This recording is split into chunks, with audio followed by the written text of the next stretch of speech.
You are listening to the AI World Podcast, your trusted source for the latest innovations, insights, and trends in artificial intelligence, blockchain, fintech, and decentralized technologies. Each episode features expert interviews, engaging discussions, and in-depth analysis of how AI transforms industries worldwide. Stay ahead of the curve with the latest articles and exclusive reports from the AI World Journal, covering everything from emerging technologies to industry breakthroughs. For more news, global events, and access to AI World Society circle gatherings, visit us at aiworld.tv. Don't forget to subscribe to stay informed, stay connected, and be part of the AI revolution with AI World Lounge. Thank you for listening. Welcome back to The Deep Dive. You gave us a research stack, and today we are diving headfirst into the future of computing. A future, well, you wear it right on your face. We're kind of moving beyond tech, you pull out of your pocket. Yeah. We're talking about technology that's, always on, totally integrated, almost invisible. Imagine sunglasses, but they do way more than block sun. They're like your instant, private AI assistant. That's exactly it. And we're starting with a big strategic move, the Meta and Ray-Ban collaboration. It's this really fascinating blend, right? High fashion meets high-tech AI. Yeah. But, it's not just about them. We're also digging into the global competition that's heating up everywhere, Silicon Valley, China, India. And we absolutely have to talk about the big societal questions, especially, privacy. Yeah, absolutely. So our mission today is to unpack how these smart shades go from just being a style thing to this really personal gateway for information, memory, connection, maybe even signaling the start of that whole post-smartphone era. Okay, so let's unpack this collaboration first. Meta and Ray-Ban. Why them? Why is that specific combo so important? Well, it's crucial strategically because it solves the big problem that frankly killed earlier smart glasses. Yeah, the look, aesthetics, right? Like Google Glass back in the day. Clunky. Exactly. Bulky, maybe a little strange, socially awkward even. Ray-Ban brings instant style, that timeless design people actually want to wear. That's huge. And Meta brings the tech side. The AI, the voice recognition, the tiny cameras, all integrated pretty discreetly into the frame. The whole idea was avoid bulkiness, blend in. Style first, then tech adoption follows. Okay, so what's actually in the frames? It's like a whole integrated device, right? Cameras, mics, speakers. Yep, all built in. But, and this is important, based on the research, it's not full augmented reality yet. You're not seeing like digital screens floating in front of you. No overlays on the street or anything? No, not with this generation, really. And that distinction is key to Meta's whole strategy. Full AR, those digital overlays, still really tricky. Battery life, processing power, and honestly, the user experience. Digital clutter can be exhausting. Makes sense. So what is the interaction model then? It's all about voice-first computing. Basically, you interact naturally, you look at something, you speak, maybe tap the side of the frames. The glasses see the world, but they feed information back to you mainly through audio. So knowledge whispered in your ear, not plastered over your vision? Exactly. Instant info without that constant visual distraction. It avoids that cognitive load. So it's less about overlaying a digital world and more about removing the friction of, having to grab your phone for everything. That's precisely it. That little moment pulling out the phone, that's what they're targeting. It's why Meta sees these glasses as a kind of practical, lightweight step towards full AR later. Get users used to hands-free, instant info via audio first. That's a necessary step before we're all ready for, constantly shifting digital visuals. Reducing that mental effort, that's the argument for this being the start of the post-smartphone era. Okay, that clicks. Let's talk concrete examples, because that's where it gets really interesting. Say you're exploring Rome, right, staring at the Colosseum. You just ask the glasses, hey, what landmark am I looking at? Simple as that. Or maybe you're traveling somewhere else. Need a menu translated? Yep, look at the menu, ask for a translation.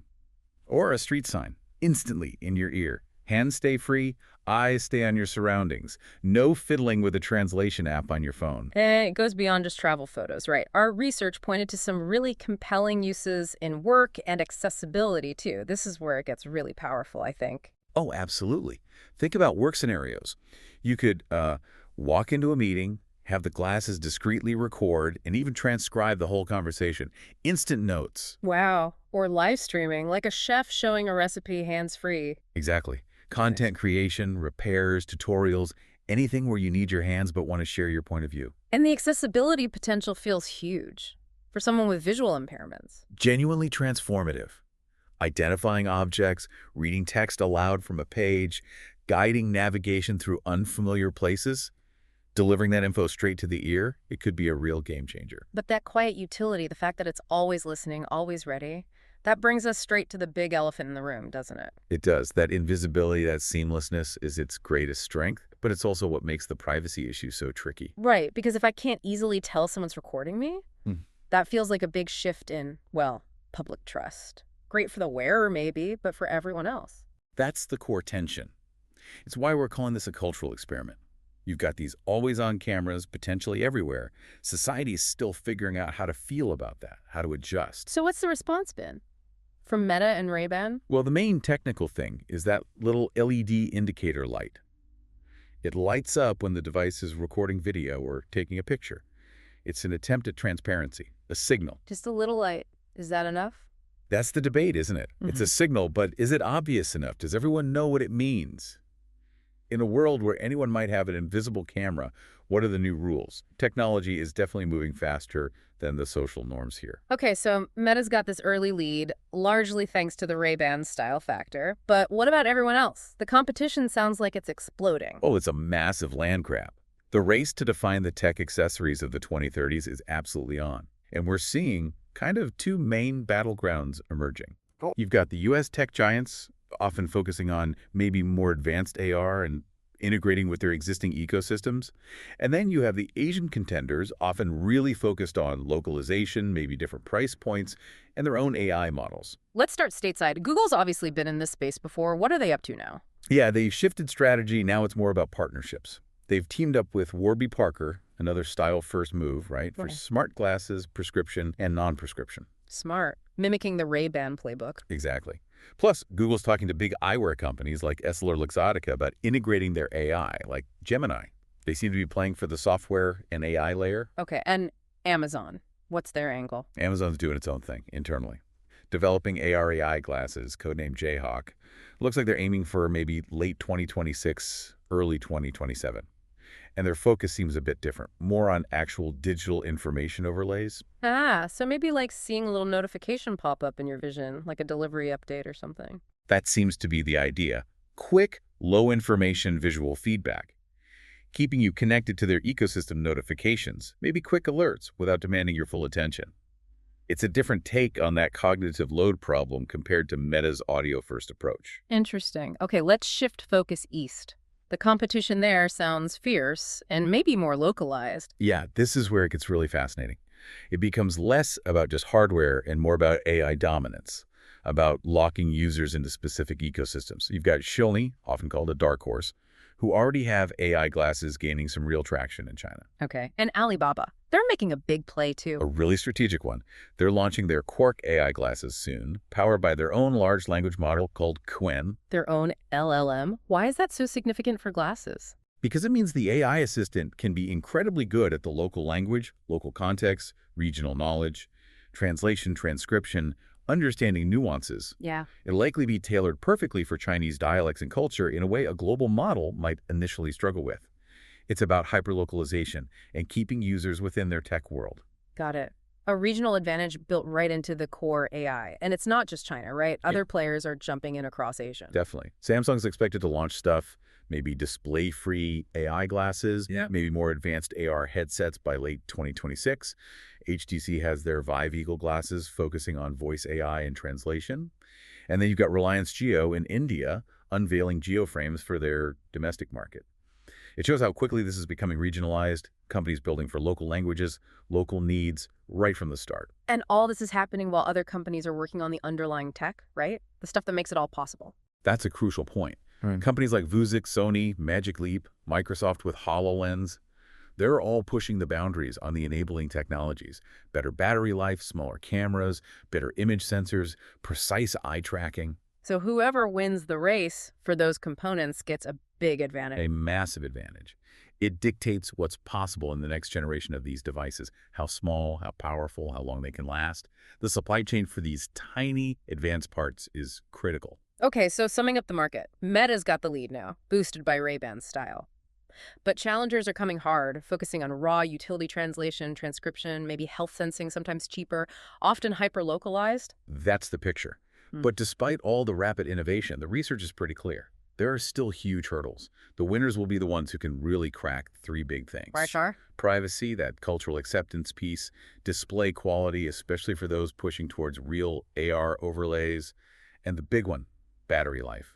Making these things last all day while doing complex tasks is still a major challenge. Yeah, that leap from just recording clips to being a full-on all-day AI assistant, that's immense. And this leads to a really profound final thought for you to consider.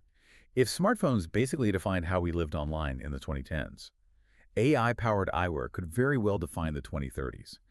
Think about how different daily life becomes when your glasses, just your basic accessory, can anticipate, learn, react to your routines, quietly blending AI into everything.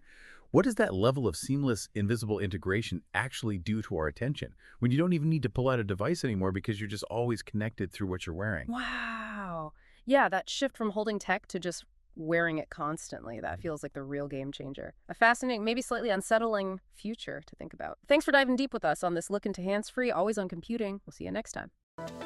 The future of artificial intelligence is unfolding, and it's happening at AI World Week, the flagship global event for innovation, collaboration, and transformation. This flagship global AI event is designed to connect visionary leaders, trailblazing entrepreneurs, and influential thinkers to explore the endless possibilities of AI.